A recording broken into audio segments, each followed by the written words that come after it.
జగన్మోహన్ రెడ్డి ముఖ్యమంత్రి అయిన వెంటనే ప్రజా వేదికను కూల్చివేయడంతో పరిపాలన ప్రారంభించారని, ఈ కారణం చేత ఆయన విధ్వంసక ముఖ్యమంత్రి అంటూ తెలుగుదేశం వారు ఇప్పటిదాకా బురద చల్లుతూనే తమ కాలం గడిపేస్తున్నారు.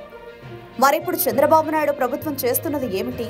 తాము కూడా విధ్వంసక మార్గంలోనే నడవాలని వారు నిర్ణయించుకున్నారా అనే సందేహం కలిగేలాగా వారి చర్యలు కనిపిస్తున్నాయి.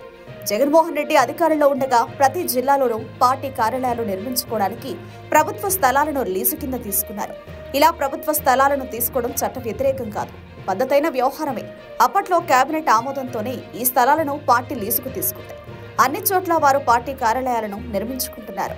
ఇప్పుడు చంద్రబాబు నాయుడు ప్రభుత్వం ఈ లీజు కేటాయింపులు, నిర్మాణాలకు అనుమతుల రూపేణా ఏ చిన్న లొసుగు దొరుకుతుందా అని వెతికి మరీ ఆ నిర్మాణాలను కూల్చేయడానికి బరితెగిస్తున్నట్లుగా కనిపిస్తోంది. తాడేపల్లి వద్ద సీతానగరంలో కూడా నీటిపారుదల శాఖకు చెందిన 2 ఎకరాల భూమిని వైసీపీ పార్టీ లీజుకు తీసుకుంది. ఈ భవన నిర్మాణానికి ప్లాన్ అప్రూవల్ లేదని, స్థలాన్ని ఇరిగేషన్ శాఖ పార్టీకి స్వాధీనం చేయలేదని సాకులు చూపిస్తూ కూల్చివేతలను ప్రారంభించారు. చంద్రబాబు నాయుడు ప్రభుత్వం వైసీపీ విధ్వంసానికి నడుం బిగించిందని, రాష్ట్రంలో ఇతర జిల్లాల్లో నిర్మాణంలో ఉన్న పార్టీ కార్యాలయాలను కూడా రకరకాల లొసుగులు వెతికి కూల్చివేయడానికి ఇది శ్రీకారం మాత్రమేనని పలువురు అంటున్నారు.